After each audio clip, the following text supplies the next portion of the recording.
실적 시즌이 돌입하기 전에 지금은 이제 프리 어닝 시즌이라고 하죠. 증권사들이 이제 3분기 실적 전망치를 조정을 하는 그런 구간에 놓여 있는데 지금 전반적으로 뭐 외부 악재도 있고 지금 내부 악재도 있고 여러 가지 대내외 악재들로 기업들의 실적에 대한 눈높이가 계속해서 하향 조정이 되고 있다라는 씁쓸한 소식이 전해지고 있습니다. 이 가운데 과연 어떠한 업종이 그리고 여러분들이 많이 보유하고 계신 삼성전자의 3분기 그리고 하반기 실적은 어떻게 전망이 되고 있는지 오늘 박재영 스페셜 준비했습니다. 한국투자증권 박재영 차장 함께합니다. 차장님 어서 오세요. 안녕하십니까? 네, 반갑습니다. 자, 삼성전자의 하반기 이익 추정치가 뭐 하향 조정되고 있다라는 것은 우리가 이전부터 계속해서 반도체 업황 그 사이클에 대한 우려 얘기 나오면서 당연히 그럴 것이다, 어쩔 수 없을 것이다라고 했는데 실질적으로 이렇게 숫자로 이제 슬슬 나올 시즌이 되니까 좀 걱정이 되긴 하거든요. 얼마나 하향이 되는 걸로 예상이 좀 되고 있습니까? 그저께부터 이제 어닝 시즌이 시작이 됐습니다. 네. 보통은 이제 분기가 끝나야 어닝 시즌이라고 이야기를 하는데요. 실제로 주식하시는 분들 입장에서는 지금부터 어닝 시즌인 그쵸. 거예요. 왜냐하면 이제 추정치가 발표되기 시작하거든요. 네. 그저께 저녁부터 이제 추정치가 나오기 시작했는데 약간 좀 쇼킹했어요. 그쵸. 이렇게 안 좋을 수 있나? 라는 생각을 할 정도였는데 보통 이제 50조 중반 정도로, 그러니까 내년 전체 영업이익 추정치를 이야기하는 건데요. 50조 중반 정도를 예상을 했었어요. 그런데 몇몇 증권사에서는 한 10조 정도 이렇게 하향 조정을 했더라고요. 전 10조가 나왔다는 줄 알고 지금 10조 정도 하향 조정한 거죠. 여기서 더. 이게 말이 10조지, 네. 10조면 어마어마한 수치거든요. 그쵸. 일단은 뭐 KB증권 같은 경우에는 42조, 기존에 52조였는데 10조를 이제 내렸고 하나증권 같은 경우에는 39조, 40조도 못 벌 것이다. 이런 이야기를 지금 하고 있고요. 이 추정치가 어떤 의미를 가지느냐. 이게 우리나라에서 삼성전자 주식을 전 국민이 가장 많이 갖고 있거든요. 그렇죠. 주식한다 하시는 분들 중에서 정말 한 네. 80% 정도는 보유하고 계신 것 같아요. 그런데 그분들이 보유하고 있는 논리 중에 하나는 네, 싸잖아. 싸죠. 저평가. 그러니까 저평가니까 언젠가는 오를 것이야. 이런 기대를 가지고 계시는 거예요. 네. 많은 사람들이 그렇게 이야기를 하고 물론 이제 싼 거는 맞습니다. 기간이 어떻게 되느냐에 따라서 다른 건데 내년 추정치로 봤을 때는 39조의 영업이익 지금 뭐 하나증권이 예상하는 12개월 포워드 PER로 보면 네. 11.4배. KB증권의 추정치는 11.8배. 그러면 이게 11배, PER이 11배 이상 되고 12배 가까이 된다라는 것을 그러면 삼성전자 저평가 맞아? 이렇게 생각을 할 수도 있는 그런 상황인 거거든요. 그래서 뭐 삼성전자의 이익 추정치가 떨어지면서 궁금해 하시는 분들은 그러면 언제쯤 좋아져? 이게 표를 하나 좀 보시면요. 하나투자증권에서 가장 보수적으로 보고 있기 때문에 그 표를 좀 참고를 하면 내년도 2분기가 아마 영업이익의 저점일 것이다. 이렇게 전망을 하고 있거든요. 네. 그러면 사실 이익이 저점일 때 주가가 올라오는 것이 아니라 시장은 한 발 먼저 움직이잖아요. 그쵸. 그래서 내년 1분기까지는 조금 고통스러운 기간이 좀 이어질 수도 있다. 이렇게 좀 봐야 되는 거거든요. 네. 그래서 어닝 시즌에서 삼성전자에 대한 기대감이 낮아지다 보니까 전체적인 이익 추정치도 떨어지고 있습니다. 오늘 아침에 발표된 신한금융투자의 그 코스피 순위 컨센서스를 보면요. 3개월 동안, 그러니까 2분기 때 발표했던 것보다 지금 6%나 떨어지고 있거든요. 네. 그러면 지금 한 4개, 그러니까 시장을 뭐 실적 장세, 그다음에 금융 장세, 네. 뭐 역금융 장세 이렇게 나누는 걸로 봤을 때 지금은 이제 역금융 장세가 시작되고 있다. 그런데 사실 역금융 장세 다음에는 이제 금융 장세가 오거든요. 네. 이게 어떤 메커니즘이냐면 기업의 실적들이 안 좋아지면 뭐 경기도 안 좋아질 거고 그러면 이제 중앙은행들이 금리를 올리면서 그렇죠. 주식시장이 이제 가장 좋은 투자하기 가장 좋은 시기가 이제 오게 되는 금리를 겁니다. 올린다고요? 금리를 내리면서. 내리죠. 죄송합니다. 깜짝 놀랐어요. 금리를 네. 내리면서 네. 긴축을 완화하면서 주식하기에 가장 좋은 시점이 그 시점인데 네. 지금 문제가 되는 건 연준이 내려줄 생각이 전혀 없다라는 거예요. 그렇죠. 빨리 허리띠 졸라 매라. 어쩔 수 없다. 어려울 시장에서는 거다. 나 지금 죽을 것 같아.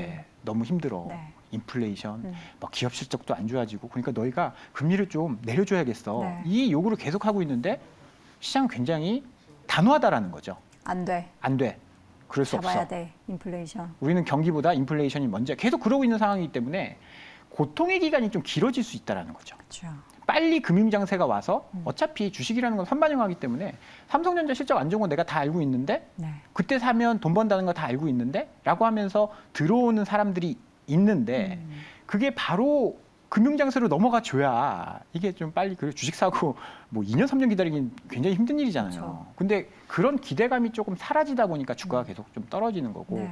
이번 역금융 장세는 조금 길어질 수도 있겠다. 그런 생각들이 좀 들더라고요. 네. 자, 그렇다면 이 역금융 장세 속에서 우리가 뭐 어떻게 살아남아야 되는 거예요?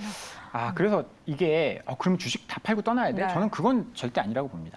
삼성전자의 이익 추정치가 줄어드는 건 앞서서도 이야기하셨지만 네. 그 전부터 알고 있었던 뉴스였거든요. 2분기 어닝 서프라이즈가 나와서 좀 깜짝 놀랐을 뿐이지 반도체 가격이 떨어지고 있으니까 안 좋을 거야. 그리고 경기 침체가 오고 있으니까 안 좋을 거야라는 거는 이미 다 알고 있었고 그러니까 지금 삼성전자의 주가가 5만 원대에 머물러 있는 거거든요. 네. 그래서 이미 좀 반영이 됐다라고 생각을 하고 그러면 이 역금융 장세를 헤쳐나갈 수 있는 업종들이 어떤 업종이 있는지를 찾는 게 사실 투자자 입장에서는 더 현명하다라고 봐야 될 것 같거든요. 실적이 안 좋은 가운데서 실적이 좋아진 쪽들이 있습니다. 그러면 먼저 실적이 좋아지는 업종은 저희가 이제 원래 주인공은 뒤에 등장하는 거니까 그래요? 지금 3분기에 실적이 안 좋은 섹터, 그러니까 반도체는 일단 삼성전자 얘기하면서 나왔고요. 네. 어떤 섹터 업종들이 3분기 실적에 대해서 좀 우려를 가지고 있습니까? 일단 디스플레이, 유틸리티, 조선, 상사 이쪽이 특히 디스플레이 쪽에서 하향 조정이 굉장히 많이 됐고요. 조선 상사는 좀 네. 약간 의외인데 왜냐면 최근에 요즘 막, 좋았잖아요. 네, 최근에 막 좋아서 그랬었는데 일단은 조선 같은 경우에도 뭐 계속 뭐 후판 가격이라든지 네. 이런 것들에 영향을 줘서 원래 실적이 좋지는 않았어요.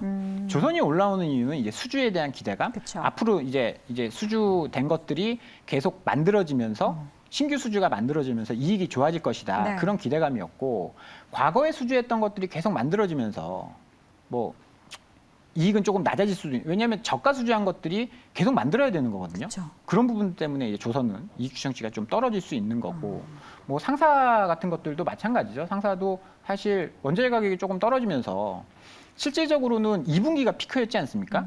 원자재 가격이 2분기가 피크였는데 네. 그런 부분들이 뭐 원자재 가격 떨어지고 곡물 가격 떨어지고 하면 상사는 그런 것들을 무역을 하는 거기 때문에 가격 하락의 영향을 좀 받는다라고 볼 수 있어야 있고요. 디스플레이는 뭐 사실 말할 게 없는 그런 상황이고 가전이 안 팔리니까. 그래서 이런 쪽들이 이익 추정치가 좀 떨어지고 있다. 그래서 실적 시즌에는 좀 조심을 해야 될 필요는 있다라고 보셔야 될 것 같습니다. 네. 자, 그러면 지금 우리가 이제 과거와 항상 비교를 합니다. 환율 많이 올랐을 때도 그렇고 지금 인플레이션도 그렇고 계속 과거와 비교를 하는데 지금 이제 뭐 역금융 장세 말씀해 주셨고 실적이 좀 안 좋았던 과거와 지금을 좀 비교해 보자면 뭐가 다르고 뭐 어떤 부분에 있어서 우리가 좀 참고를 해볼 상황이 있을까요? 2018년도에 미중 무역 분쟁이 있을 때 그쵸. 그때 이제 역금융 장세, 그다음에 코로나 팬데믹이 있을 때 네. 역금융 장세. 근데 이게 사실 2018년도는 조금 더 그때 이야기했었던 뭐 리세션 이야기도 그때 계속 나왔었어요. 네. 근데 코로나가 터지면서 연준이 갑자기 금리를 확 내리면서 금융 장세로 바뀌어 버린 거죠. 그렇죠. 네. 그건 어떻게 보면 이제 장치가 하나 마련됐기 때문에 좀 억지로 만들어낸 금융 장세인 그렇죠. 거죠. 약간 특이한 네. 경우죠. 그런데 지금은 사실 웬만한 큰 이벤트가 발생하지 않는 한 금융 장세로 돌아가는데 시간이 좀 어렵죠. 많이 걸릴 수 있다라는 그 차이점이 있을 것 같아요. 그래서 네. 그때 생각하고 그때 역금융 장세 때 어느 정도 빠졌고 그 다음에는 연준이 그때 파월 의장이 그런 얘기했잖아요. 보험적 금리 인하, 예방적 금리 인하 그런 이야기를 하면서 금리를 낮춰버렸거든요. 네. 그런 경우가 별로 없었는데 그렇죠. 그때 미중 무역 분쟁 그때는 보험적 그 금리 인하 갑자기 금리를 막 올리는 사이클에서 얼마 올리지도 않고 내려버렸어요. QT도 제대로 안 하고. 그리고 코로나 팬데믹 때는 어쩔 수 없이 제로금리까지 내렸고.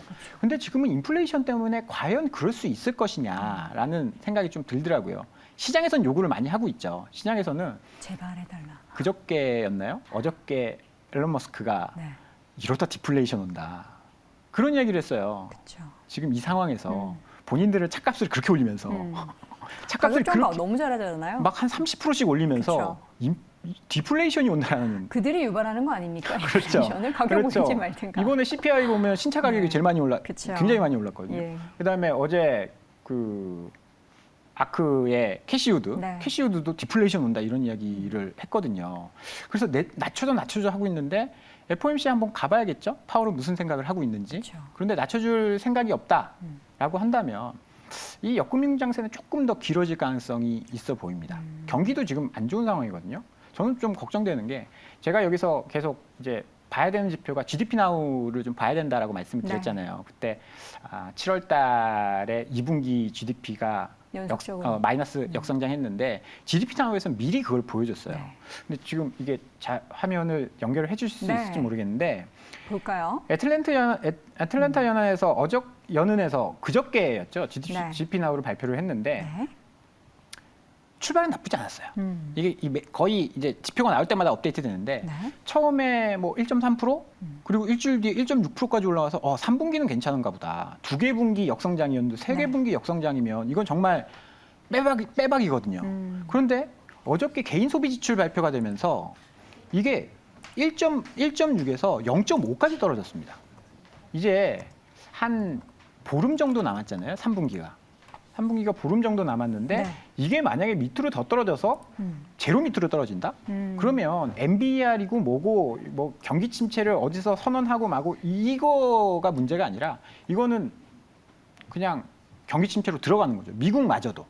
이제 그런 상황이 벌어지면 시장은 조금 더 충격을 받을 수 있다라고 봐야 될 것 같습니다. 네.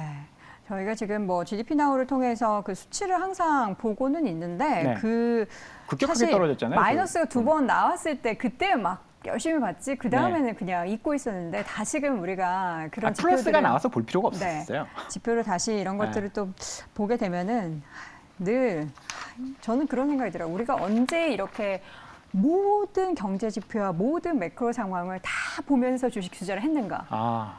그랬던 적이 과거 한 10년, 20년 사이 있으셨습니까, 차장님? 일단 장이 좋을 때는 안 보고요. 필요 없죠. 뭐 모든 투자자들이 그렇잖아요. 네. 이제 공부를 제일 많이 할 때는 물렸을 때, 손실 났을 때 그 종목에 엄청 공부하잖아요. 그쵸. 지금처럼 장이 안 좋을 때, 장이 좋을 때는 그냥 있어도 올라가니까 막 이것저것 이제 원인을 찾게 되는 거죠. 반등의 실마리라든지 그런 것 같아요. 네, 자 지금 뭐 이런 여건 속에서 사실 환율도 실적에 굉장히 많은 영향을 미칠 텐데 뭐 수출주도 그렇고 우리가 외부에서 달러를 가지고 뭔가 원재료를 사야 되는 그런 기업들도 그렇고 환율의 영향을 굉장히 많이 받을 것 같습니다.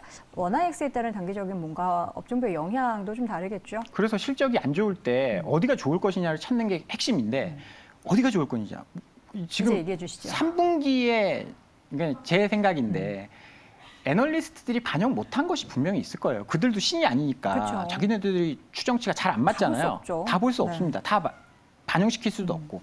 그중에 가장 변화가 심한 게 환율이라고 보거든요. 최근에 또 급등했고. 그러면 3분기 실적이 분명히 삼성전자 39조 2천억에 환율을 잘 반영했을 것이냐? 아닐 것이냐? 이걸 생각해봐야 되는데 아닐 가능성이 있단 말이에요. 그래서 환율이 이렇게 높을 때 수혜를 받을 수 있는 종목들이 오히려 3분기에 서프라이즈가 나올 가능성도 있다는 겁니다. 추정치보다 잘 나올 수도 있다는 겁니다.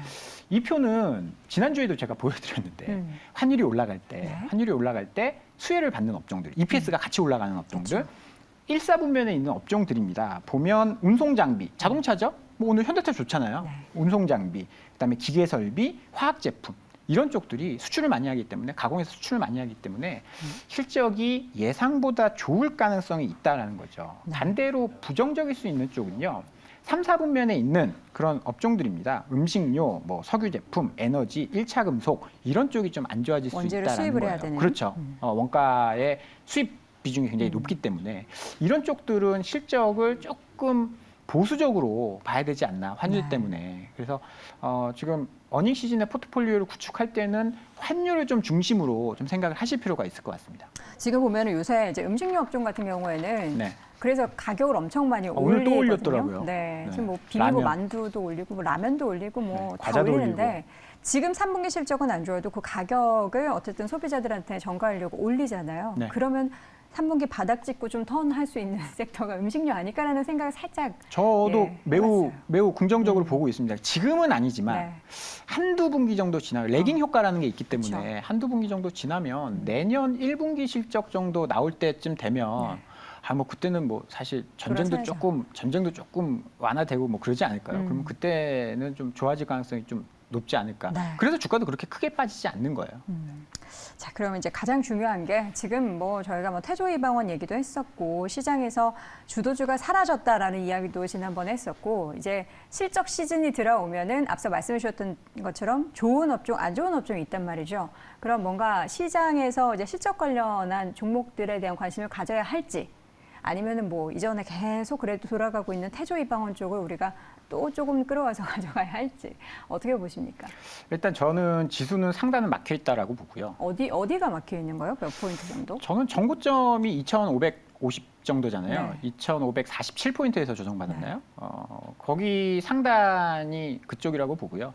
연말에 아무리 좋아져도 2,800을 넘기는 좀 어려울 것이다라고 보고 있어요. 그래서 상단이 막혀 있기 때문에 대형주들이 뭐 너도 나도 다 같이 올라가는 그런 시장은 뭐 금리도 내리고 QT도 한다 그러고 뭐 집값도 빠지고 하는데 그런 시장이 금방 오지는 않을 것 같거든요. 어렵다. 그렇다고 보면 테마 흐름, 흔히 말해서 태조 이방원 이런 쪽들이 계속 뭔가 이제 시세를 만들어가는 시장이 이슈가 있는 종목들. 계속 될 것이다라고 보고요. 근데 그들이 다 같이 올라갈 것이냐? 또 그렇지도 않습니다. 시장이 안 좋으니까 선별 작업을 할 거예요.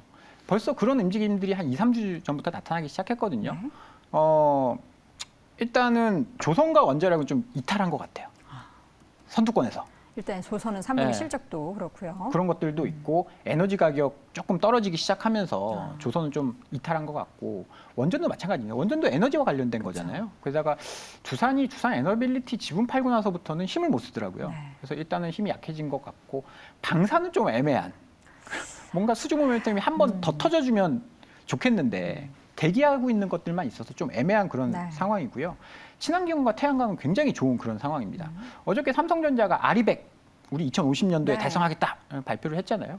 삼성전자 같은 경우에는 우리나라에서 전기를 가장 많이 써요. 27기가와트 기가와트를 씁니다. 20 기가와트? 제가 기가와트 아워 네. 맞나요? 테라와트 아워. 테라와트. 네. 근데 테라와트. 뭐 이렇게 말해도 얼마나 많이 쓰는지 모르겠어요. 현대차가 3.3 테라와트. 와, 비교가 확 되네요. 네. 그렇기 때문에 반도체가 전기를 가장 많이 쓰거든요. 네. 근데 그런 쪽에서 2050년까지 모두 신재생 에너지를 하겠다. 그러면 지금 사실 친환경, 신재생, 태양광, 풍력 이런 것들이 약간은 좀 뜬구름 잡는 이야기 같이 보일 수도 있는데 네. 지금 전체 설비량의 10배 정도로 늘려야 돼요. 2050년까지. 그런 계산이 나옵니다. 네. 그러면 지금 24기가와트 정도 되는데 1년에 8기가와트씩 산술적으로 늘려야 되거든요. 그러면 실질적으로 이제 눈앞에 다가온 게 되겠죠. 삼성전자가 그렇게 전기 많이 쓰면서 왜 아리백을 선언을 했겠습니까? 그거 안 하면 물건을 팔 수가 없거든요. 그쵸. 전 세계에. 그래서 친환경은 조금 더 움직임이 이어갈 가능성이 있어 보이고요. 전기차도 마찬가지인 것 같습니다.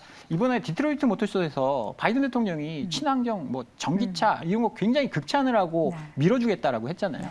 그래서 이런 두 개 지금 뭐 최근의 주가도 정말 무서운 속도로 올라가고 있어요. 그래서 이런 쪽들은 계속 좀 시장을 밑에서 좀 받쳐줄 가능성이 있다라고 네. 봐서요.